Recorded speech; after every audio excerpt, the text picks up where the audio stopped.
Ellos y ellas dedican su vida entera a la ciencia. Conocerles... ¿Tarea fácil o difícil? ¿Tarea fácil o difícil?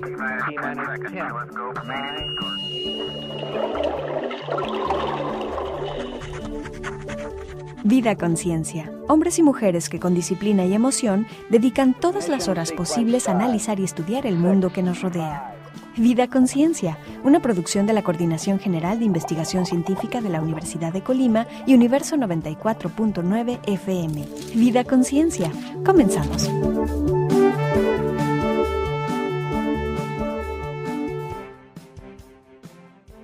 ¿Mosqueteros del rey? Sí, señor Athos. La mejor comida y el mejor vino para el señor Athos. Es una trampa.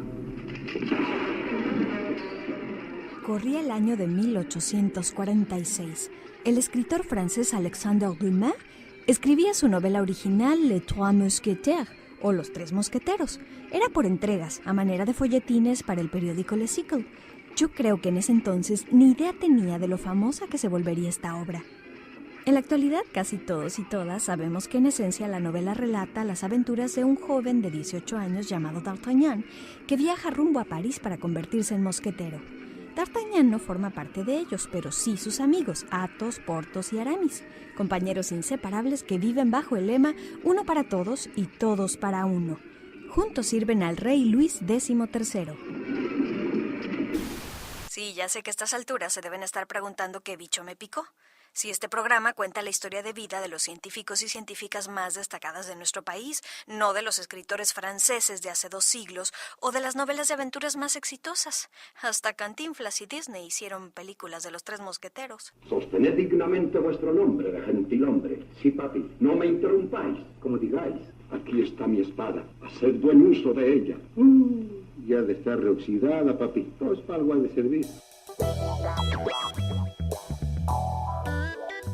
Lo que pasa es que hoy vamos a conocer a un mosquetero moderno, científico joven, luchador incansable, excelente profesor, un ser humano comprometido con el medio ambiente, con la sociedad y sobre todo con los enormes océanos que nos dan vida, alimento, trabajo y hasta diversión. Hoy en Vida con Ciencia conoceremos a Aramis Olivos Ortiz. Tienes el nombre de uno de los Tres Mosqueteros. Así es. ¿Por qué? Porque resulta que mis hermanos todos van con A, gracias a mi padre que se llama Alejandro, luego viene Aide, Ariel. Cuando mi madre estaba embarazada estaba leyendo Alejandro Dumas, Los Tres Mosqueteros, vio el personaje de Aramis y le gustó tanto el nombre como el personaje y de ahí sale mi nombre. ¿Y te sientes un poco influenciado por este personaje? No, fíjate que yo leí Los Tres Mosqueteros hasta los 16 años, pero, y lo dejé, y lo leí. Y realmente, pues como adolescente lo lees y para mí era un libro de aventuras. Recientemente, hace unos 5 años, lo volví a leer y la verdad es de que sí encuentro parecido en mi personaje al de la novela. ¿Cómo en qué? Está mal que lo diga, pero sobre todo en la nobleza. Me considero una persona muy noble, a pesar de que la gente de ciencia se dice que tenemos el corazón frío. Soy muy sensible, soy muy humano. Me gusta ayudar muchísimo, confío mucho en la gente, yo creo que por eso me va tan bien.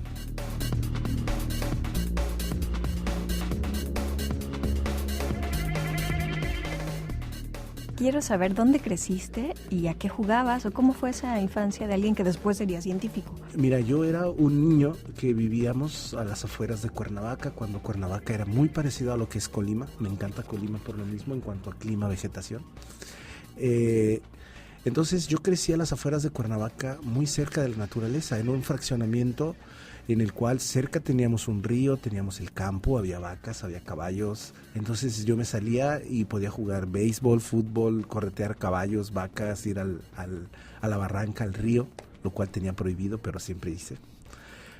Entonces fue una infancia muy, muy padre, con muchos amigos y descubriendo el mundo. Yo creo que de ahí me vino el interés por la ciencia, porque todas las tardes era descubrir algo.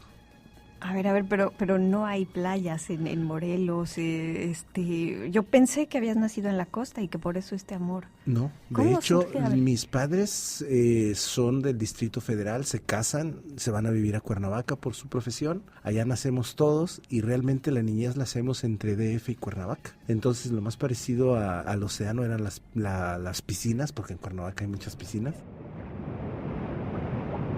Ahora sí que me enfrento con un caso bastante insólito. ¿Preferir las piscinas o albercas llenas de cloro al rico y saladito mar? Si en el mar todo es felicidad. ¿Cómo se nota que este muchacho no nació cerca de la costa como nosotros? En el mar la vida es más sabrosa, en el mar te quiero mucho más. Con el sol, la luna y las estrellas, en el mar todo es felicidad. Yo conocí el mar hasta que tenía 7 años y lo más común para nosotros era ir a Acapulco. A la gente del centro vamos a Acapulco por primera vez a la playa. ¿Y recuerdas esa impresión que te causó el mar? Es que como nosotros en Colima desde meses de recién nacidos ya nos avientan al mar, se nos hace Te muy digo extraño. algo, no me gustó el mar. ¿Por qué? Porque se me hizo muy caluroso, muy húmedo y yo prefería la piscina. Es algo que siempre me ha marcado. De hecho, pocas veces voy a la playa. Soy un oceanólogo que disfruta de la playa, pero porque es su trabajo. O sea, yo salgo mucho al mar, hago cruceros oceanográficos, me subo a barcos, estoy 1 mes y medio en el mar, puedo estar desde 1 semana hasta 1 mes y medio, puedo ir un día a hacer un muestreo de 6 horas, pero la playa es un punto intermedio entre mi medio de trabajo, que es el agua, y mi medio de trabajo, que es el laboratorio. O sea que si por ti fueras y pudieras irte directamente de la tierra al océano sin pasar por la playa, ¿sería fenomenal? Es que no es que aborrezca la playa, ni mucho menos, sino que es un ambiente transicional. O sea, lo mío es el agua y sus iones disueltos, ¿no? Entonces la playa está muy padre para ir a la playa, jugar un poco, tomar una cerveza, nadar, y después de 2 horas me siento ya incómodo. Necesito hacer algo, ¿no? Muy bien. Soy muy hiperactivo.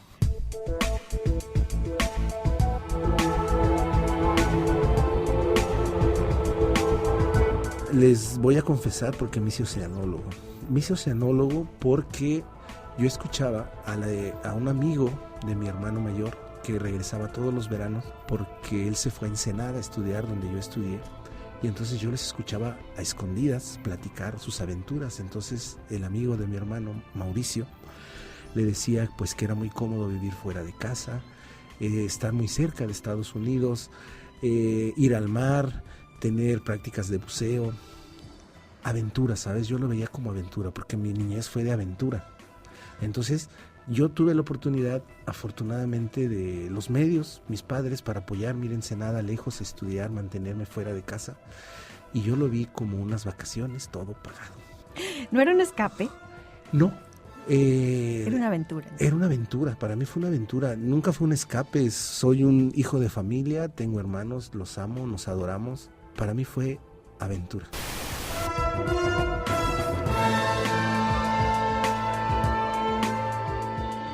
Según los diccionarios más amplios, una aventura es una experiencia de naturaleza arriesgada, normalmente compuesta de eventos inesperados. En muchas ocasiones contienen cierta clase de peligros. La experimentación de una aventura puede crear estimulación física y psicológica en el individuo. Para algunas personas, la aventura se vuelve un factor muy importante en sus vidas. ¿Para ser científico en México hay que tener un poco de aventurero? ¿O hay que ser un mártir? Dame tu propia visión de... Mira, yo creo que habemos varios científicos y en el caso de las ciencias naturales y exactas, los que nos relacionamos con ciencias de la Tierra, tenemos mucho de aventureros. Un poco para descubrir y después un poco para soportar el medio. ¿Hay mucho que soportar?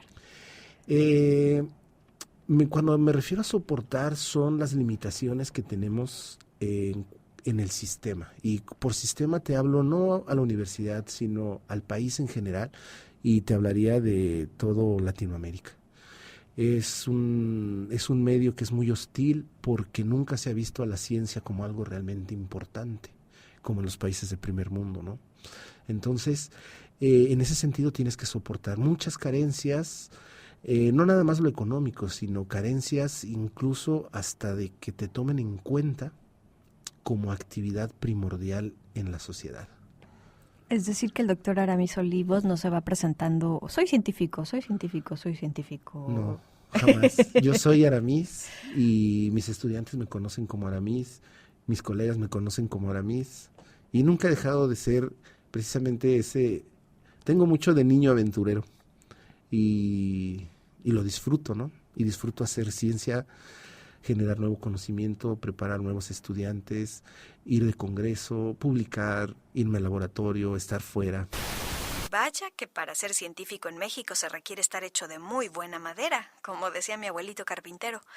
Cuando a usted le dicen, imagine a un científico, ¿cómo lo piensa en su mente?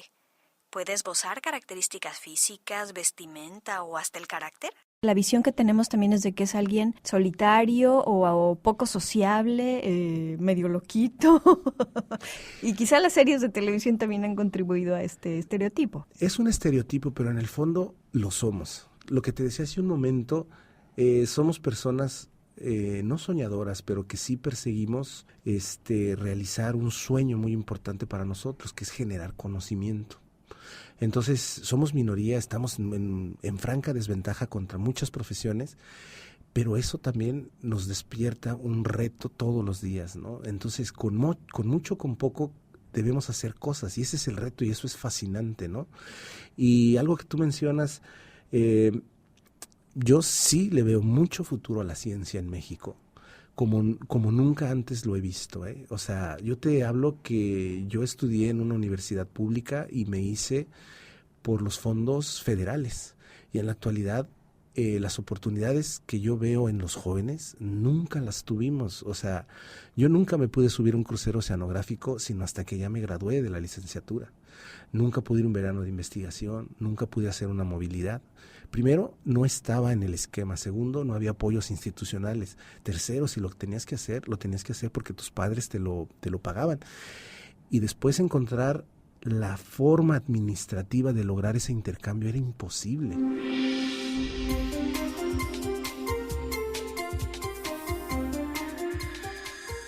Es tiempo de hacer la primera pausa en esta su serie Vida Conciencia. Aquí conocemos la vida y la obra de los científicos y científicas más destacadas de nuestra región. Por favor, no se vaya, que la vida del doctor Aramis Olivos Ortiz se pondrá aún más interesante.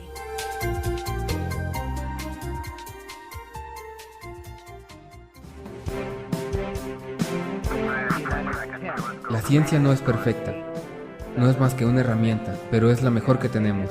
Se corrige a sí misma, está siempre evolucionando y se puede aplicar a todo. Con esta herramienta conquistamos lo imposible. Esto lo dijo Carl Sagan, estudioso del cosmos y un popular divulgador de la ciencia. Él también tuvo una vida conciencia. En un momento volvemos con más.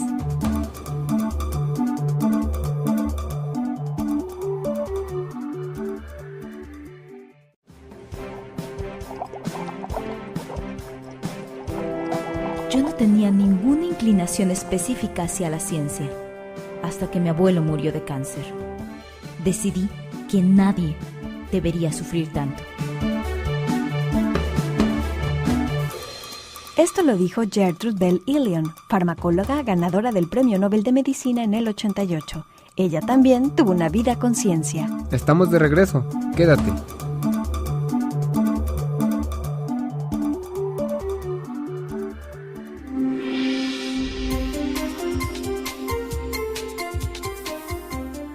Bienvenidos y bienvenidas al segundo segmento de su programa Vida Conciencia. Esta es una producción de la Coordinación General de Investigación Científica y Universo 94.9, radio de la Universidad de Colima.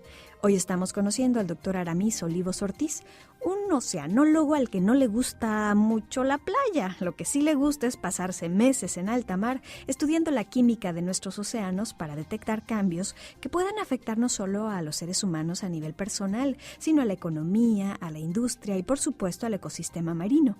El doctor Aramis Olivos ha sido reconocido como mejor maestro de la carrera de licenciado en Oceanología en muchas ocasiones. Además, fundó y coordinó la maestría en Ciencias del Mar en la Universidad de Colima. Actualmente dirige el Centro Universitario de Investigaciones Oceanológicas en esta misma institución. Es una persona muy jovial y agradable. Nació el 23 de noviembre de 1968. Con permisito. Uy, ahora sí, segurito estoy estorbando. Acá los patos le tiran a las escopetas. Si yo, Ana Karina Robles, produzco este programa... Uy. ¿Y te crees mucho o qué? Ya sabes que yo, Esteban Corona, aparezco para informarles a nuestros radioescuchas que... En la fecha en que ha nacido el investigador del día de hoy, ocurrieron muchas cosas interesantes. Fíjense, un 23 de noviembre, pero del año de 1221, nació en Toledo, allá en España, Alfonso X el Sabio, rey de Castilla y de León. Él sería una de las figuras políticas y culturales más significativas e influyentes de la Edad Media en el continente europeo. En 1855, también un 23 de noviembre, se aprueba en México la famosa Ley Juárez. Esta ley, elaborada por Benito Juárez cuando era ministro de Justicia de nuestro país, trataba de eliminar los vestigios del colonialismo y promover la igualdad entre los mexicanos. Consideraba a todos los ciudadanos iguales ante la ley, suprimiendo, por tanto, los privilegios del clero y del ejército. Eso sí, no estuvo exenta de polémica. Recordarán que también declaraba que ni los matrimonios ni los entierros eran asuntos del clero, sino del Estado, con lo que les quitaba a los religiosos una importante fuente de ingresos. El 23 de noviembre de 1936, en Estados Unidos, resurge la emblemática revista Life, con un gran énfasis en el fotoperiodismo. Algunas de las imágenes publicadas por este magazine son consideradas ahora grandes íconos de nuestra historia contemporánea, por ejemplo, la de la niña quemada por napalm en la guerra de Vietnam. Finalmente les recuerdo un hecho muy trágico que ocurrió un día como este, pero de 1996, cuando un avión de las aerolíneas etíopes es secuestrado por un trío de terroristas que exigía desviar la nave hasta Australia para que ellos pidieran asilo político. Lamentablemente no hicieron caso de las advertencias de la tripulación, ya que no contaban con suficiente combustible para cumplir con su demanda. Fue así como murieron 123 personas al estrellarse el avión en las Islas Comores del Océano Índico. Uy, definitivamente gracias, Esteban, por interrumpirnos, enriqueciendo nuestros conocimientos, inspirado, eso sí, en las fechas de nacimiento de los científicos que conocemos cada día en Vida Conciencia. Recapitulemos. El doctor Aramis Olivos pasa su infancia en Cuernavaca, un lugar donde no había mar. Se hace oceanólogo por una sed insaciable de aventuras.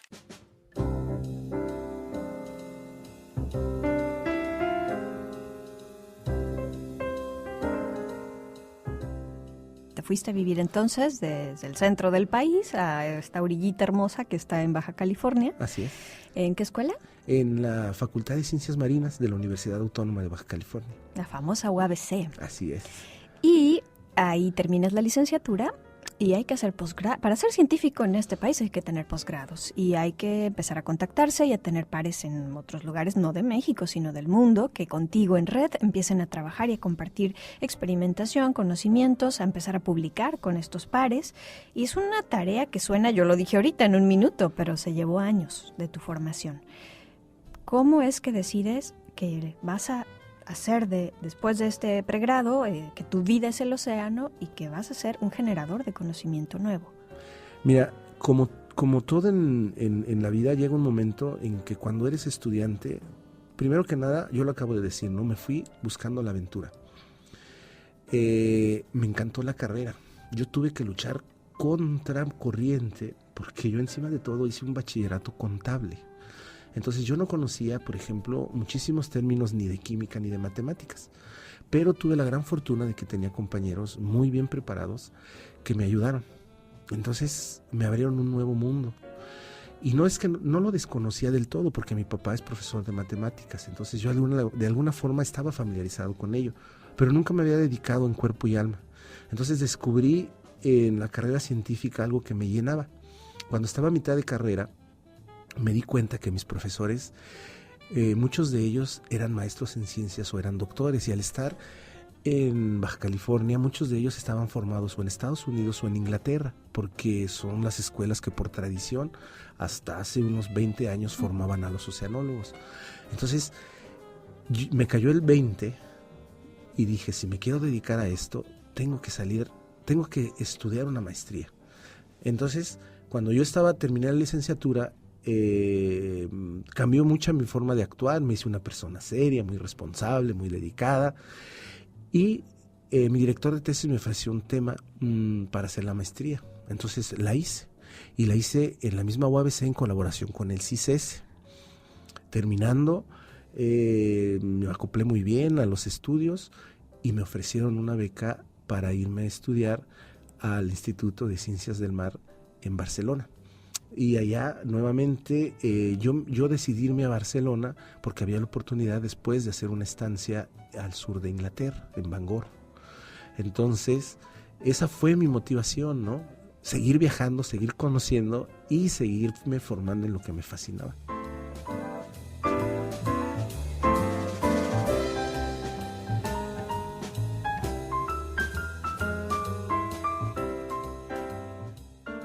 La oceanología en su momento tenía 4 áreas terminales: física, química, biología y geología. Yo me hice químico. Entonces yo estudiaba cuestiones de contaminación marina. Cuando decidí hacer la maestría, yo tenía una disyuntiva: hacer cuestiones de química o hacerlas aplicadas a biología.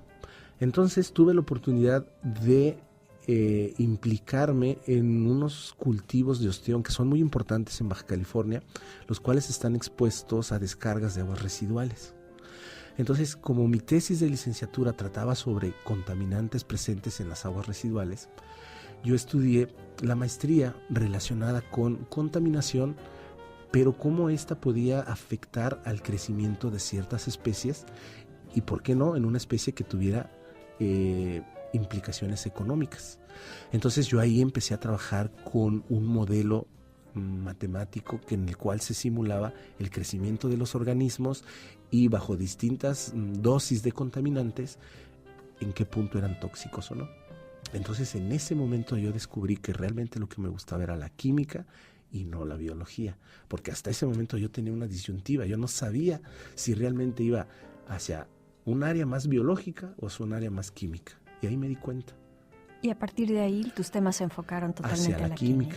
Y entonces me empecé yo en un congreso a colaborar con gente precisamente de la Universidad de Bangor, al sur de Inglaterra. Estando en Ensenada, tuve la oportunidad de ir a San Diego, conocí a gente de allá.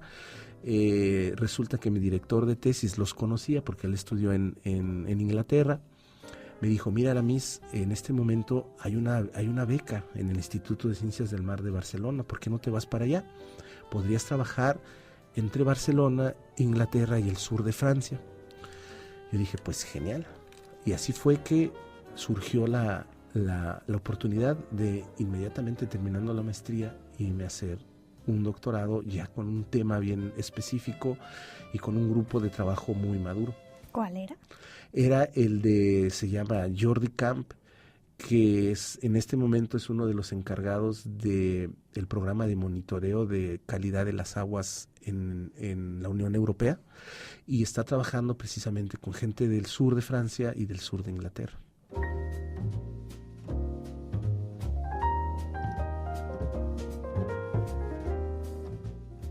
Ciencias del mar, ciencias marinas, oceanología, oceanografía. Con todas estas expresiones, los seres humanos nos remitimos a la rama de la ciencia que estudia los procesos biológicos, físicos, geológicos y químicos que se dan en los mares y en los océanos. Muchos de nosotros vemos al mar solamente como destino vacacional.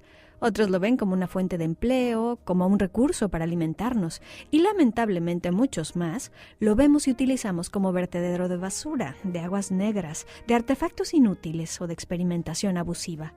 Del mar se dicen y se piensan muchas cosas. Te voy a empezar a hacer preguntas muy básicas, seguramente para ti vas a decir, esas preguntas qué, pero creo, porque las he ido coleccionando en el camino, que es lo que quisiéramos saber quienes con nuestros impuestos también sostenemos la investigación de los científicos en México. Genial. A ver, ¿Para qué estudiar la química de los océanos? ¿A mí de qué me sirve? Mira, es muy sencillo. El 80% de la población humana vive en los 100 kilómetros más próximos al mar. Todo lo que las actividades humanas generan van hacia el océano. El océano está cambiando drásticamente sus componentes químicos a raíz de todas las descargas que nosotros estamos generando. Si a esto le sumas la quema de combustibles fósiles, el cambio que esto supone en el clima del planeta y el CO2 que se está produciendo, que puede llegar a alterar el pH del medio oceánico, entonces es imprescindible estudiar lo que está ocurriendo en el océano, porque tal vez no lo sepan, pero la vida se generó en el océano mismo. Y lo que sostiene a todos los ecosistemas en este planeta es el océano. Pero si el océano es pura sal. Eso es lo que piensa la gente. El océano es un complejo sistema el cual está unido intrínsecamente a lo que pasa en la atmósfera, las descargas que provienen del continente y cómo la corteza terrestre que está por debajo del océano se disuelve y le comunica sus partículas al océano. Y entonces tenemos un agua de mar perfectamente salada con unos iones perfectamente balanceados, lo cual permitió que en el planeta se generara la vida y esto generó que la vida se extendiera hacia los continentes y hacia la atmósfera.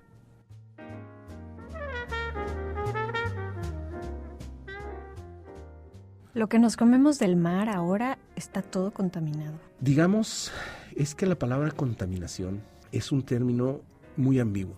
Yo te diría, ¿qué es puro en este planeta? Pues prácticamente nada hoy en día. Entonces todo tiene un grado de alteración. ¿Sí? Hablar de contaminación es cuando tú le pones un límite que empieza a ser tóxico o que empieza a alterar las condiciones del medio. En ese momento, tú ya rebasas ese límite y se vuelve dañino para alguien, para el medio ambiente, para los organismos que lo pueblan o para los que estamos fuera que hacemos uso de eso. Entonces, alguien tiene que estudiar lo que está ocurriendo en el océano y somos los oceanólogos. La ciencia no es perfecta, no es más que una herramienta, pero es la mejor que tenemos. Se corrige a sí misma, está siempre evolucionando y se puede aplicar a todo. Con esta herramienta conquistamos lo imposible. Esto lo dijo Carl Sagan, estudioso del cosmos y un popular divulgador de la ciencia. Él también tuvo una vida con ciencia. En un momento volvemos con más.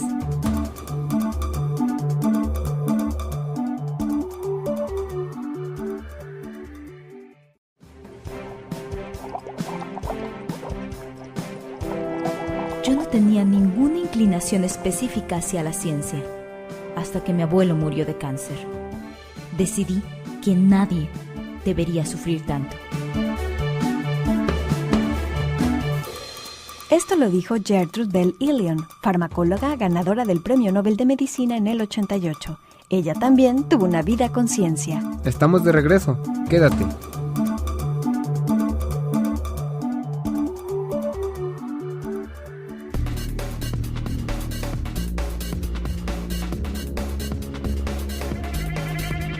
Aunque la plática se había puesto muy sabrosona, así como el ancho mar al que le dedica la vida a nuestro científico del día de hoy, tuvimos que hacer una pausa. Así es la radio, los minutos y los segundos se van como el agua. Les recuerdo que hoy en Vida Conciencia conocemos a fondo la biografía personal y profesional del Dr. Aramis Olivos Ortiz, licenciado en Oceanología por la Universidad Autónoma de Baja California y doctor en Ciencias del Mar por la Universidad de Barcelona. Sus investigaciones en torno a los químicos que componen el océano, tanto los naturales como los que desgraciadamente los humanos vertemos en él, le han permitido publicar numerosos artículos y capítulos de libros, ser parte del Sistema Nacional de Investigadores y hasta dirigir el Centro de Investigaciones Oceanológicas de la Universidad de Colima. Él sufre mucho porque tiene que estar cerca del mar, arriba de una embarcación, horas y horas en el océano. Ay, sí, pero se van a cruceros oceanográficos, o sea, ¿se la pasan en un crucero en el océano haciendo nada? ¿O haciendo qué? ¿Cómo Mira, es? Hay de todo. Y te voy a decir, yo cuando el 50% de mis investigaciones las realizo en una panga de pescadores. O sea, me subo a una lancha por 6 horas, Me voy a marear, saco muestras con la mano, eso sí, con una calidad científica para después llegar y analizarlas. Pero también tengo la oportunidad de subirme con unos colegas a unos barcos ya más hechos para la investigación y nos vamos 15 días.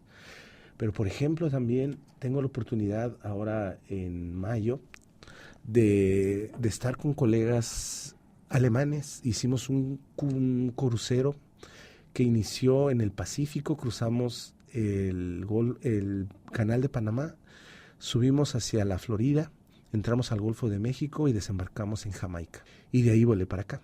Es un barco de oceanográfico de primer nivel, de primer mundo. Ese sí es un crucero, pero trabajamos.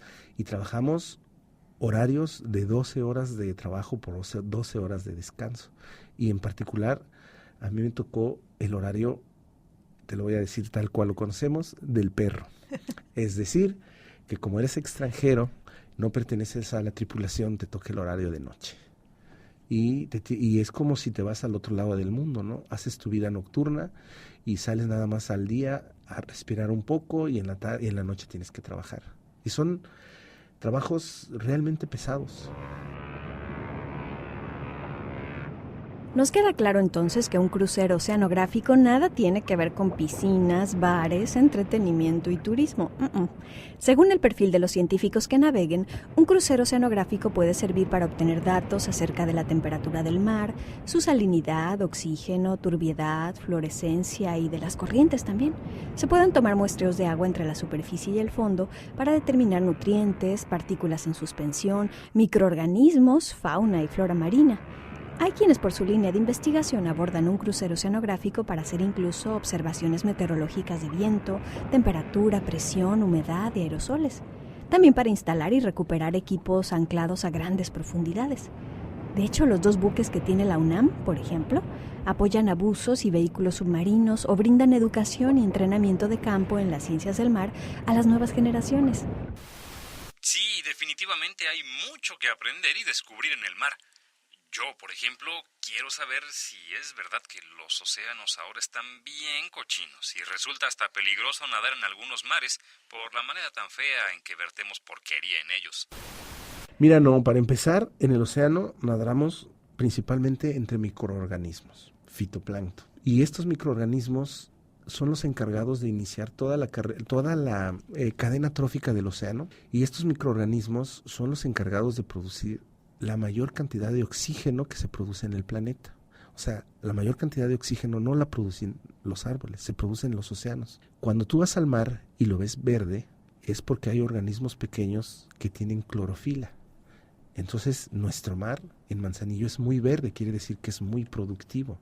Si tú te vas al Caribe, el agua es completamente azul, transparente. Entonces uno lo asocia a mayor limpieza. Lo que pasa es que en esos océanos no hay tantos nutrientes, por lo tanto no hay tantas plantas, por lo tanto no hay tanto verde. Si tú me das a elegir entre océanos, yo preferiría un océano rico que uno pobre.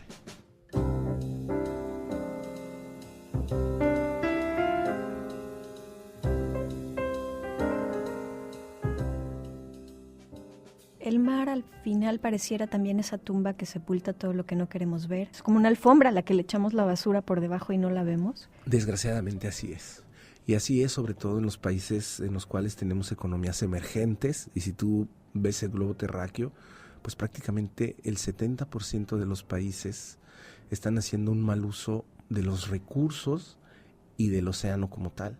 Y entonces es un gran basurero en este 70% de los países, ¿no? Y eso es algo que, te repito, como oceanólogo nos preocupa muchísimo.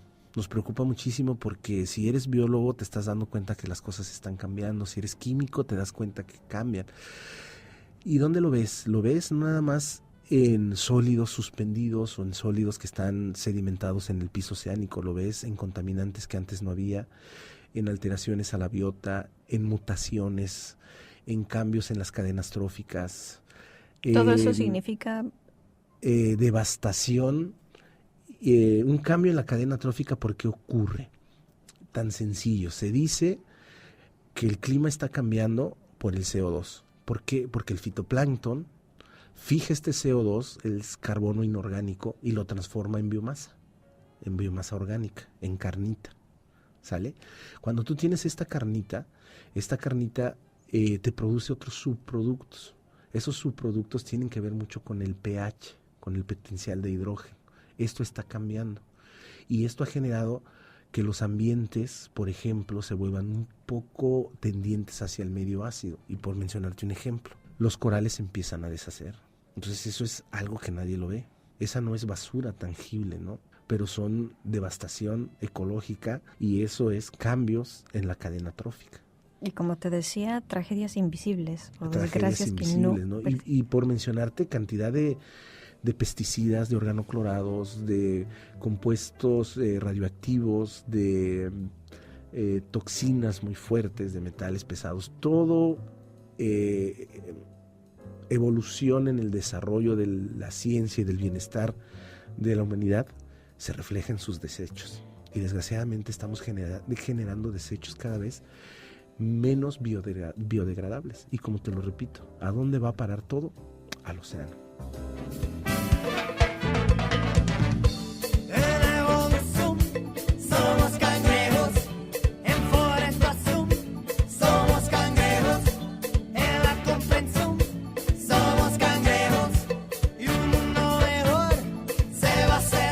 El doctor Aramis Olivos me ha dejado pensando. No es posible que un porcentaje tan alto de países estemos haciendo las cosas tan mal para el océano. Al final es atentar contra la vida misma, contra un planeta que depende mucho más de lo que queremos reconocer o valorar de nuestros mares. National Geographic publicaba hace poco 10 medidas básicas e individuales para cuidar a los océanos. Al final el cambio que queremos empieza con cada uno y cada una, ¿no? Esteban, ¿te avientas un mini resumen? Claro, me voy rapidito. Reducir los efectos del cambio climático en los océanos usando menos el auto, cambiando a focos ahorradores, apagando la luz cuando no la uses, tomando escaleras en lugar de elevadores. Nada de contribuir con la reducción de la población mundial de peces. Hay que comprar especies que no estén en peligro o sean poco explotadas.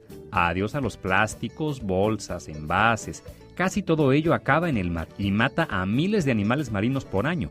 Si vas a la playa, hay que limpiar nuestros residuos. Nada de dejar tirado el envase de chesco o chela, el hueso de mango chupado, ni el pañal del bebé. ¡Ugh! Siempre que disfrutemos de nadar, surfear o bucear, hay que tratar de dejar todo intacto. No remover corales, piedras, caracoles, estrellas de mar. Por supuesto, no hay que comprar artículos provenientes de caparazón de tortuga, diente de tiburón, joyas de coral, y sí apoyar a institutos u organizaciones que luchan por proteger el hábitat oceánico y la vida marina salvaje. Y claro, lo más importante, educarnos. Toda la vida sobre esta tierra está conectada al océano y sus habitantes. Mientras más aprendamos sobre los problemas que afecta este sistema vital, más vamos a querer asegurar su bienestar.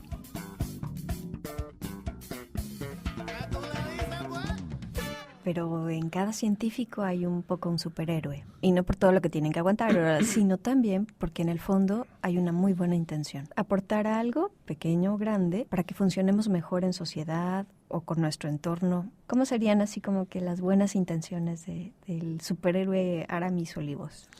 Mira, las buenas intenciones yo las aprendí en la escuela. Primero que nada es enseñar como a mí me hubiera gustado que me enseñaran, porque tuve grandes profesores que nunca se pusieron a mi nivel. Entonces yo dije, Aramis, tú nunca vas a hacer eso. Tú vas a enseñar a seres humanos y te tienes que poner en su papel. Entonces yo doy clases y todos mis estudiantes, no me dejarán mentir, dicen, Aramis es duro, pero enseña muy bien. A mí me hubiera gustado decir eso de mis profesores. Tuve muy buenos profesores, pero tuve que ser prácticamente autodidacta porque no se bajaban a mi nivel. Después, otra de las cosas que yo me dije mientras era estudiante es, tienes que formar excelentes seres humanos, no nada más investigadores, sino gente que se preocupe por el ambiente, gente que se preocupe por su semejante, gente que se preocupe por la sociedad a la cual se debe. Y yo platico con mis estudiantes, los invito a la lectura, los invito a la crítica, los invito a la reflexión. Terminan siendo mis amigos y al final excelentes seres humanos comprometidos, no nada más con su entorno social ni con ellos mismos, sino con la humanidad.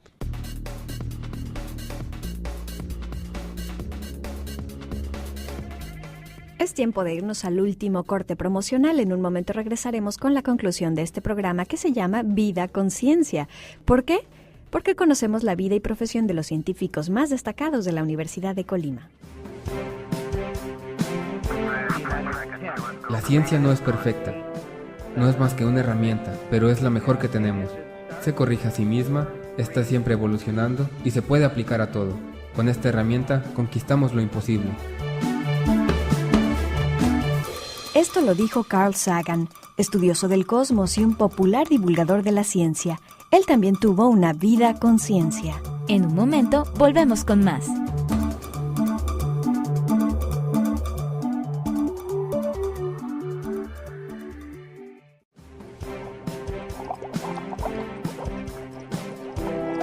Yo no tenía ninguna inclinación específica hacia la ciencia, hasta que mi abuelo murió de cáncer. Decidí que nadie debería sufrir tanto. Esto lo dijo Gertrude Bell Ilion, farmacóloga ganadora del Premio Nobel de Medicina en el 88. Ella también tuvo una vida con ciencia. Estamos de regreso, quédate.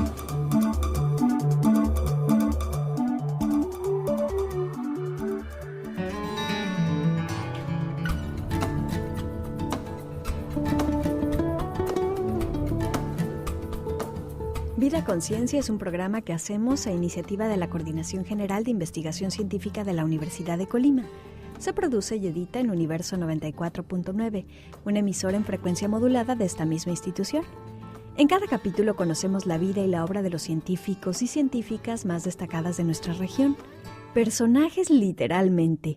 Construyen un legado positivo para las nuevas generaciones de este país, gracias al conocimiento nuevo que buscan constantemente, a sus proyectos de investigación, a su tenacidad e insistencia en un país que pareciera no facilitar el desarrollo científico. En la emisión de hoy, Aramis Olivos, oceanólogo, nos ayudó a desentrañar algunos mitos y realidades que tenemos con respecto al estado actual de nuestros mares. Nos contó de su sed constante de aventuras, de la manera en que un científico como él invierte horas y horas en el mar, entre mareos y desvelos para obtener datos que luego se convierten en resultados importantes que hay que compartir con toda la sociedad. Si tú me dijeras, mis 2 o mis 3 proyectos de investigación que más satisfacción me han dado son estos y estos, porque logré esto y esto, ¿se podría? Mira, yo estoy muy orgulloso de la labor que he hecho en cuanto a investigación. 1. Aportes de aguas residuales hacia las bahías de Santiago y Manzanillo. ¿Por qué? Porque me pude acercar a las autoridades municipales y decirles de dónde venía el problema de la contaminación, cuándo estaba, hasta dónde llegaba y los efectos que esto podía tener. Entonces, yo le di una respuesta clara a la sociedad. Tienen este problema y así lo podemos solucionar. Otra de las cosas en las cuales estoy muy orgulloso es que en este momento estamos haciendo seguimiento de fitoplancton tóxico. ¿Qué es esto? Tú has escuchado hablar de las mareas rojas. Las mareas rojas son un fenómeno natural que en los últimos años, debido a los aportes excesivos de nutrientes por este sobreenriquecimiento de las actividades humanas, hay organismos que antes no vivían, que se llaman oportunistas. Y estos organismos oportunistas llegaron de otras latitudes porque en el puerto tenemos aguas que vienen del lastre de los buques que vienen de otras partes del mundo. Entonces estos organismos oportunistas llegan, encuentran los medios y generan sustancias tóxicas. Estas sustancias tóxicas hay que monitorearlas y hay que saber en qué momento pueden dañar a la población. Entonces es otra cosa en la cual estoy muy activo y actuando con otros colegas y dándole precisamente este beneficio a la sociedad, ¿no? Entonces ese sería otro de mis grandes aportaciones.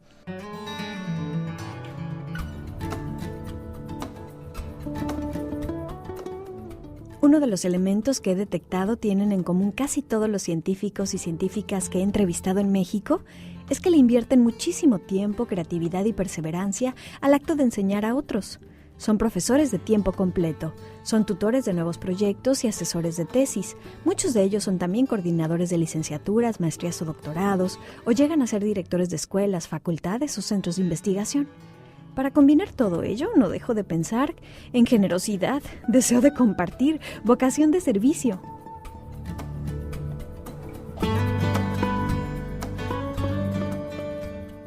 Háblanos un poco también de esta carrera. Hay que administrar un programa educativo, hay que atender las necesidades de las nuevas generaciones, hay que estar a su servicio y bueno, eso también quita tiempo, pero finalmente pues se complementa. Es una parte, si tú me dices, la parte que menos te gusta de tu trabajo es esta, no es el lidiar con las cuestiones administrativas.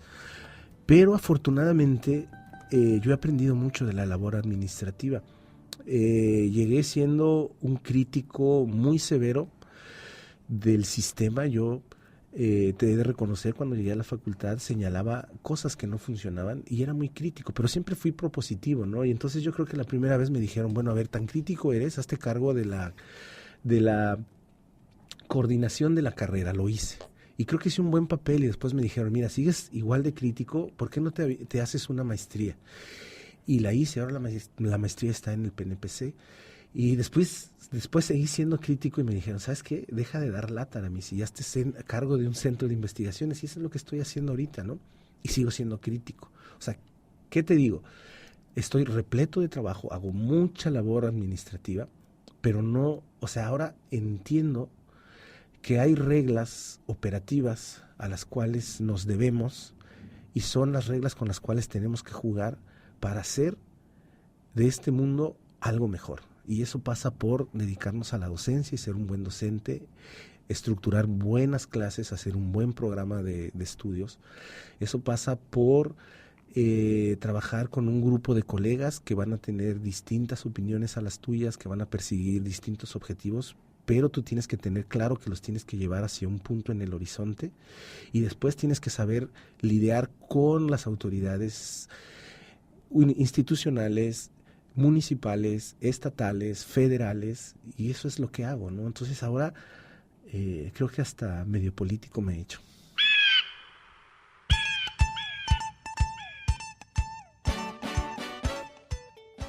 Bueno, y si por ti fuera, tuvieras todo el poder necesario, el dinero necesario, el equipo necesario, ¿cómo estaría en términos ideales, utópicos, el océano? Somos un país con mucha cultura, pero no estamos educados. Entonces, la ignorancia hace mucho daño. Y la ignorancia, yo siento que lo que más genera es contaminación, en todos los aspectos. La ignorancia genera corrupción, la ignorancia genera violencia, la ignorancia genera contaminación. Entonces, yo no veo un océano ideal, yo veo una sociedad ideal basada en una buena educación. En eso invertiría yo. Porque de ahí finalmente tendremos un mejor océano y una mejor ciudad y un mejor mejor sociedad, una mejor convivencia. Y qué padre sería una sociedad en la cual todos tenemos no nada más un bienestar económico, sino un bienestar cultural y un bienestar personal, como lo tienen los países del primer mundo.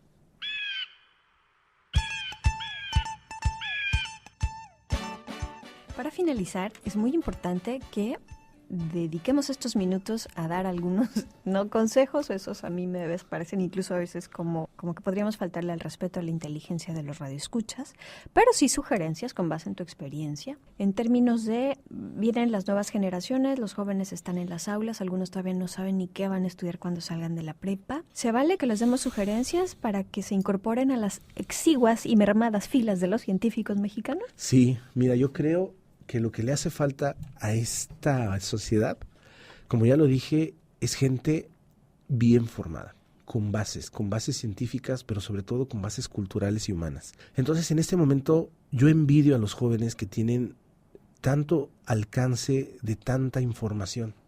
Y yo les diría que se concentren en lo que vale la pena. ¿Qué es lo que vale la pena? Es información seria, que se vuelvan críticos. Algo que adolecen los jóvenes y que veo es que no tienen una opinión, o su opinión es muy vaga, de muchas cosas que son básicas y que deben de reflexionar. Por ejemplo, ¿por qué hay tanta violencia? ¿Por qué la riqueza está repartida de una forma no equitativa? ¿Por qué unos tienen más oportunidad que otros? Si tú le preguntas eso a un joven, no te sabe decir la respuesta. Y algunas cuestiones muy carnales, pero que pueden servir también, esto de los idiomas, el salir de casa, el dejar a la familia, a ver. Lo que más me sirvió a mí, y eso es lo que estoy haciendo con mis hijas, es darles una buena educación, una educación básica, que para mí básico significa bilingüe. Inglés, es fundamental el inglés, ¿sí? Y después, yo sé que mis hijas solas, a los 18 años, como lo hice yo, me van a pedir irse a otra parte. Y con gusto las voy a dejar irse a donde ellas quieran. Y si puede ser al extranjero, mejor. No les pienso dejar una fortuna económica porque no la voy a tener, pero sí les voy a dejar lo más grande, que es una buena educación, mucho amor, mucha seguridad y bases para ser un buen ser humano en cualquier parte del mundo. ¿Y dejarías de ser científico por alguna otra cosa? No. ¿Por qué? Porque es una profesión en la cual te entregas a la sociedad, vives para la sociedad y generas y formas seres humanos increíbles. Entonces, para mí eso es lo más importante, ¿no? Ciencia es generar conocimiento con sentido humano. Gracias. Por nada. Es así como llegamos al final de un capítulo más de la serie Vida Conciencia, una producción general de Juan González y Alfredo Aranda. Entrevistas, guión, conducción y realización de Karina Robles. Edición de Óscar Segura. Voz adicional Esteban Corona. A los científicos han destacado. ¿Cuál es la idea más loca que han tenido en la vida? De tener el genérico global. ¿Por qué te gustaría ser recordado? Yo creo que soy muy pesado. Muchas preguntas quedan en el aire. Vida Conciencia intentará responderlas en la próxima emisión. Esta fue una producción de la Coordinación General de Investigación Científica de la Universidad de Colima y Universo 94.9. Sus comentarios son bienvenidos y escriben a radio@ucol.mx.